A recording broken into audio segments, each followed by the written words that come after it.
This is Clipperton Island. It's just a small barren ring of coral in the middle of the Pacific Ocean. In the late 19th century, countries fought for ownership of it for a rare resource the island possessed. To stake their own claim, Mexico sent several families to colonize it, and supplies were regularly sent to keep them alive. Horrifyingly, at some point, these crucial supplies stopped coming, and once it was clear they'd been abandoned, one of these inhabitants revealed himself as a true monster. And this didn't have to do with the lack of food. This is their horrifying story.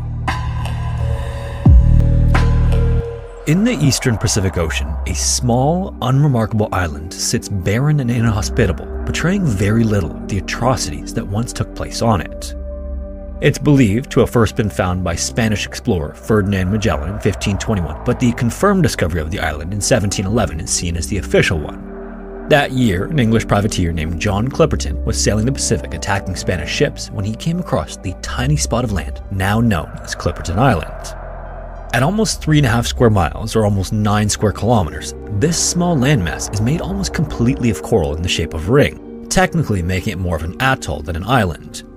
In the center of this ring is a stagnant freshwater lagoon of eutrophic water, meaning it contains an enriched mixture of minerals and nutrients. There aren't any fish or other sea life in this lagoon, however, because the only life it supports is algae. The water around the island is abundant with fish, but these are mostly some distance from the shore and the reef surrounding it. There are also hardly any plants there because only coconut trees and a few creeping plants seem to be hard enough to survive being rooted in coral. Poisonous crabs also infest the island. It's home to over a dozen species of seabirds, which use the island as a toilet more than anything, giving it a nauseating stench of ammonia. Then, beyond just how barren it is, Clipperton Island is about as remote as a place as there is, sitting almost 621 miles from the nearest land, which is the Mexican coast. It apparently once went by the name the Island of Passion, but has more often been described as a scab of an island. And considering what went on to take place there, there's no question which is more fitting. To understand Clipperton Island's most notable story and how it came to be, it's important to understand what led to it. For more than 100 years, the island was in contention between France, Mexico, Britain, and the United States. At points throughout its history, the four countries claimed ownership of it from one another to claim the island's most precious resource, which was surprisingly guano. Guano is the waste product of bats and seabirds and was extremely valuable at the time, and Clipperton Island was covered in it. The reason guano was so valuable is that in 1804, while visiting Peru, a German geographer saw locals using it as a fertilizer for crops. Then, taking note of the excellent produce available there, the geographer sent a sample of guano back to Europe. And the result of this study was bigger and more bountiful harvests of fruits and vegetables, which sparked worldwide interest. The only problem was that there were so few places with an abundance of guano, and they all seemed to be small specks of land in the Pacific Ocean, making it rare and valuable. In fact, guano became so important that in 1856, the US Congress passed a bill called the Guano Islands Act, allowing businesses to seek out those places and claim them. As this was going on, and for more than 30 years to that point, Clipperton Island was considered Mexican territory.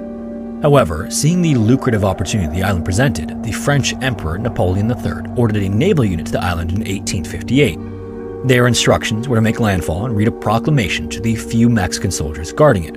And to the French, that's all it took to claim ownership of it, but strangely, and maybe partially due to the remoteness, they didn't really do anything with it.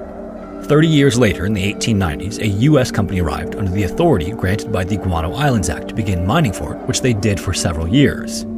Then, in 1897, Mexico returned to Clipperton Island to reclaim it from the French and remove the American workers who were living there. Then, 2 years after that, the British also arrived with their own navy, which was considered the very best in the world at the time. Since Mexico owned it again and the country knew it couldn't defeat the British, Mexican officials negotiated a deal that would grant England permission to mine and export the precious guano. Several years later, in 1906, a 33-year-old Mexican military officer named Ramon Arnaud and 13 soldiers and their families arrived on the island. Their job was to set up a small colony on the island to prevent it from continuing to switch hands between countries. For Ramon, however, this wasn't a choice. He was sent to Clipperton Island as part of punishment for deserting his post just a few months after enlisting in the military. He had already spent 5 months in jail for this, but in 1906, due to his skill set, was sent to Clipperton Island as the island's prisoner and official governor. This was how he would finish out his sentence. Later that same year, the Mexican president ordered that a lighthouse be built on the island. Then, upon its completion, a man named Victoriano Alvarez was sent there to become its keeper. At the same time, the British were also doing their part to colonize the island. They built homes and figured out how to grow vegetables in the coral. Then before long, the island was populated by around 100 men, women, and children from Mexico and Britain. This was unfortunately short-lived because the guano market then collapsed, causing the British company mining it to go bankrupt. By then, the secret is out to the world about guano, and the market was flooded with competition, which drove prices down. All of the British residents of Clipperton Island then returned home, with the exception of one family that was ordered to stay behind to keep an eye on things. Meanwhile, France and Mexico, who were still at odds over who the rightful owner was, agreed to place the island in arbitration, which is a procedure for settling disputes by bringing in a neutral third party to make a binding decision. The King of Italy was chosen to serve as the arbitrator, but then while he was going over the details to make an informed decision, the Mexican Revolution began in 1910. This meant the country's future was extremely uncertain and resources were diverted elsewhere. The inhabitants of the island had gotten used to a ship arriving with a fresh load of supplies every month or so, but in 1911, that ship suddenly stopped showing up. Unbeknownst to the residents of Clipperton Island, it was attacked and sunk by the Mexican resistance, and afterward, it seems that a new one just never got sent. Thankfully, by then, with the British gone, the population of Clipperton Island was down to just 26 people, so there weren't nearly as many mouths to feed anymore. This allowed them to stretch their provisions further, but either way, it became clear at some point that they were on their own. And with no one from the outside world coming to the island anymore, they had no idea why the ship stopped coming or that the fate of their country was in jeopardy. After that, it wouldn't be all the way until 3 years later in 1914 that anyone would return to Clipperton. That year, by chance, an American ship wrecked nearby and its crew came ashore. A rescue vessel then arrived to pick them up and officials on board met with Ramon. They let him know about the Mexican Revolution, which was by then 4 years in, and that World War I had recently begun. Because his country had its hands full with the revolution and supply ships were clearly not a high priority for what remained of the government, the captain of the American ship tried to convince Ramon and the others to join them. On the way back to America, it could drop them off in Mexico. This offer was a tempting one, and Ramon would have taken it if not for one thing. The reason he was on Clipperton Island at all was because he deserted his post. This meant he was faced with the potential consequences of doing it a second time. Being sent to Clipperton Island in the first place was bad enough, so after some thought, Ramon declined the offer, but he did at least send the one last British family back on the rescue ship. The Americans then left Ramon some much-needed supplies and reluctantly returned to the ship and left the island. Ramon had no way of knowing it at the time, but this decision to remain behind would have terrifying consequences that far surpassed any punishment he might have faced from the Mexican military. After the Americans left, the supplies were quickly used up and the vegetable garden the British had maintained died after no longer being cared for. This meant all the inhabitants had left was what the island could offer them, and that wasn't a whole lot. There were seabird eggs to eat, and sometimes they'd get lucky enough to snag one of the birds for a more filling meal, but their only consistent source of nourishment were the few coconuts the island produced, and surprisingly enough, pigs. At some point during its colonization, pigs were introduced to the island, and they seemed to flourish. Although the crabs on the island were toxic to humans because the algae they ate, the pigs seemed to thrive on these crabs. However, even though they had enough calories, it didn't take long without much food diversity to reach a dangerous level of malnourishment, which quickly led to scurvy. I think most people are vaguely aware that it's caused by too little vitamin C, but I think it's worth rehashing just how awful the symptoms are. The first sign is usually bleeding gums, and then sores form all over the body, open up, and don't heal. If the disease progresses enough, those afflicted literally bleed out and die, and that's exactly what was happening in the colony. But horrifyingly, 4 years of malnourishment and a struggle just to stay alive was nothing compared to what was about to come. By 1915, the remaining colonists were few and feeble. The lack of nutrients had taken a terrific toll on the population and the surviving inhabitants. They were gaunt and ill-looking, even if they hadn't come down with scurvy. The survivors also seemed to be suffering from hallucinations and delusions as a result of their lack of nourishment, which may have been what sparked the first devastating turn of events. As Ramon looked over the horizon one day, he spotted a ship, and it was the first any of them had seen since the previous year. Unfortunately, it wasn't close to the island or heading its direction, but Ramon saw it as their best opportunity to be saved. He then ran to grab the other 3 remaining soldiers from the initial 13, and after some convincing, they pulled a small boat they had into the water and got in. It did have a motor, but not nearly enough fuel to reach the ship, meaning they'd have to somehow catch up to a large vessel with a propeller bigger than the boat they'd be rowing in. This was obviously a fool's errand from the beginning, but Ramon was adamant. Now, there are 2 different accounts of what happened next, and it's unknown which, if either, is accurate. In the first scenario, the men paddled the boat out well beyond the island, only to discover there was no ship, meaning Ramon was possibly hallucinating. This was the last straw for the 3 men with Ramon, and they attacked him and tried to take his gun to shoot him, but in the scuffle, all 4 men fell overboard and drowned. The second account was that the men, in their weakened state, couldn't get past the abnormally strong tides and waves around the island, and their boat eventually capsized.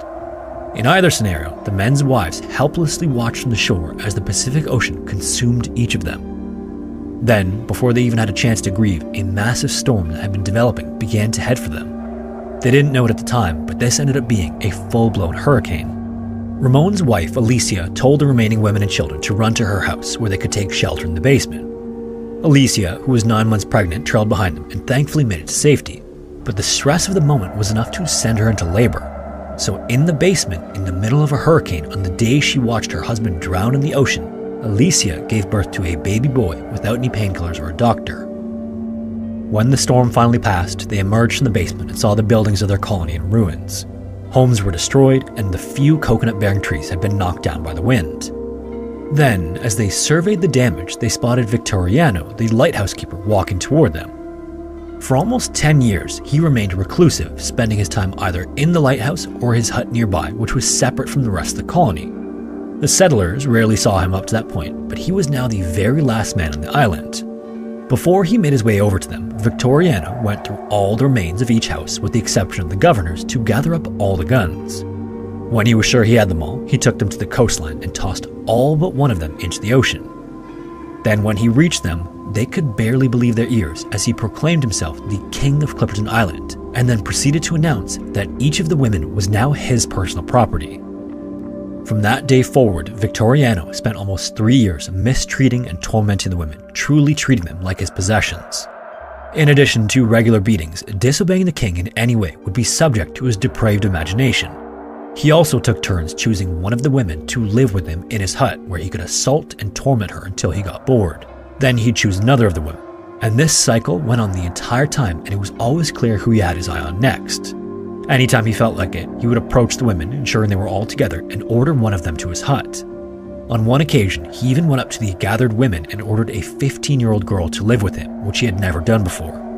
Horrifyingly, everyone knew what that meant. The girl refused, and her mother jumped in front of her to protect her, but it was no use. Right there, in front of the rest of the women, Victoriano killed both the mother and her daughter. This very real threat of punishment, both witnessed and experienced by the women, kept them from challenging him at all for the most part, with the exception of one woman. A 20-year-old named Tirza was outspoken in her hatred for Victoriano and openly defiant of his wishes, even if this came with severe consequences. When it was just her and the other women, she'd even go on about how Victoriano needed to die in order for them to be safe again. On July 17, 1917, Tirza had been staying in Victoriano's hut for several days because unfortunately, no amount of defiance was enough to prevent that from happening when it was her turn. Later, while she was sitting with the other women, Tirza saw Victoriano walking up toward them in the distance near the lighthouse. She knew that this meant her time as his favorite was over and she was about to be replaced by one of the others. In the years since Ramon's death, Victoriano never once targeted Alicia. It's unknown why he spared her up until then, but it seems he had grown tired of the other women. So when he approached them, he looked right at Alicia and ordered her to be at his hut early the next morning. The group was stunned, and it was the final straw for Tirza. Even though she was slightly older than the rest, Alicia had been like a mother figure to the others, and Tirza wasn't about to let Victoriano lay a finger on her. After she watched him return to the lighthouse, she told the others they had to form a plan. They had talked about killing Victoriano for so long, but were too afraid to make an attempt because if they failed, the consequences could be a brutal end, possibly for all of them. However, after hearing that Alicia was next, all their fear turned to vengeance, and they came up with a plan they hoped would bring this long, awful nightmare to an end. The next morning, Victoriano spotted Alicia walking toward his hut like he ordered.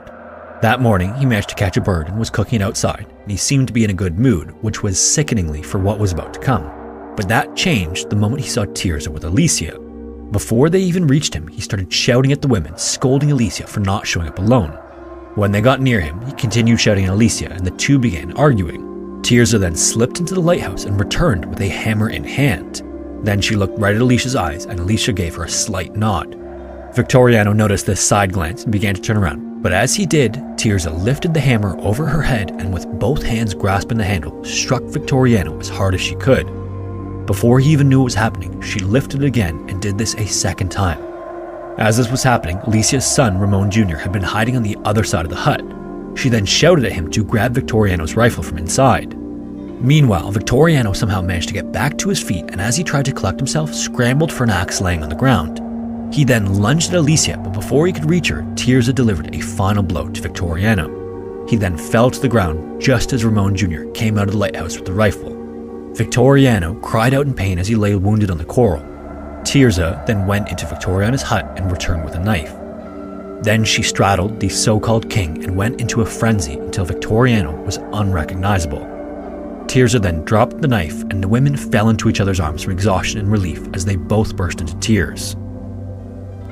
When they built up the strength to return back to the colony, the rest of the women saw that Tirza and Alicia were covered in blood. Immediately, without anyone saying a word, they all knew it was over. Victoriano was dead. Then, just as Tirza and Alicia had, the group cried and embraced at the realization.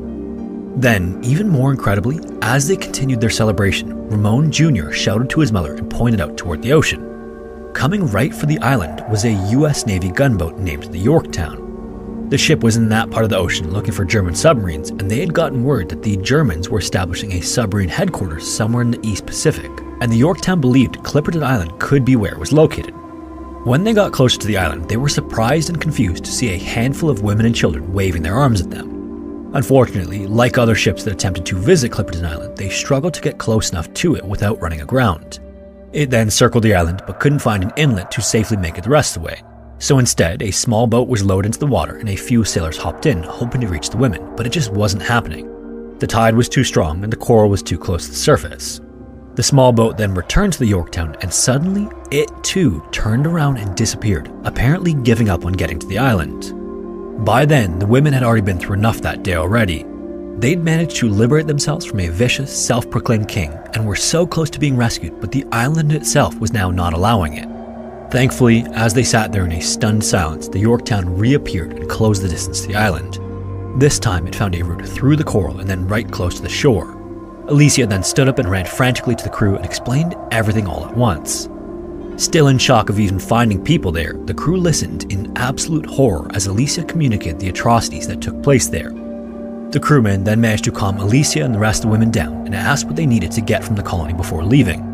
Then, several of the men accompanied them to these still damaged houses. Others went to find Victoriano's body, and after hearing about what he did, they simply left his body where it was for the crabs to eat.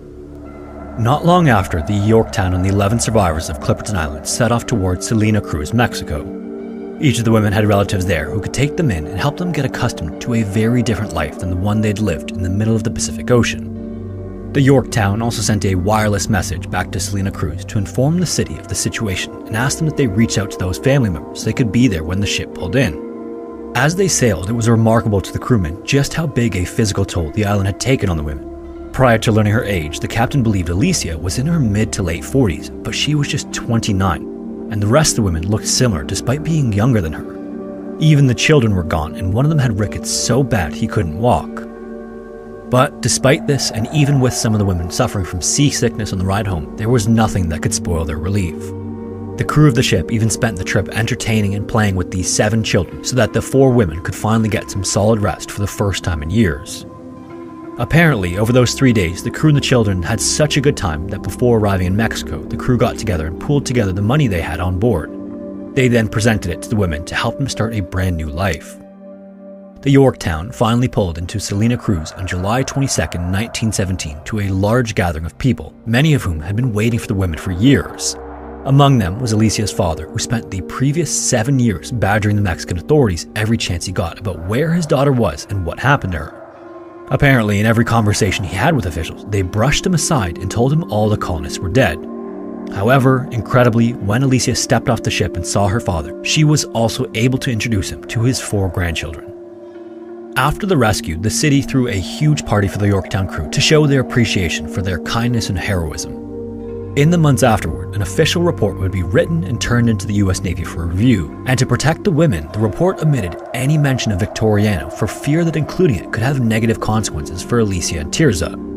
For more than 17 years, not a single soul in the Yorktown uttered a word of the murder to anyone to keep the 2 women protected. It was only after they were sure there would be no repercussions that any of the crew or any of the women talked about Victoriano, his unspeakable cruelty, and his eventual killing. As for Clipperton Island, the King of Italy made a ruling on the ownership claims of France and Mexico in 1931, more than 20 years after it was signed into arbitration. In his decision, he awarded ownership to France, and Mexico didn't appeal the decision. Even still, Clipperton Island managed to keep itself in the headlines through much of the 20th century. In 1947, 5 American fishermen were rescued from the island 6 weeks after their ship sank. Then in 1962, the sinking of a tuna clipper left 9 crewmen stranded for 23 days. And obviously, both groups of men got just a taste of what the Clipperton Island colonists survived and barely escaped with their lives. Since then, there has never been any further attempt by any country to colonize the island. If you made it this far, thanks for tuning in. If you have a story suggestion, feel free to submit it to the form found in the description, and hopefully I will see you in the next one.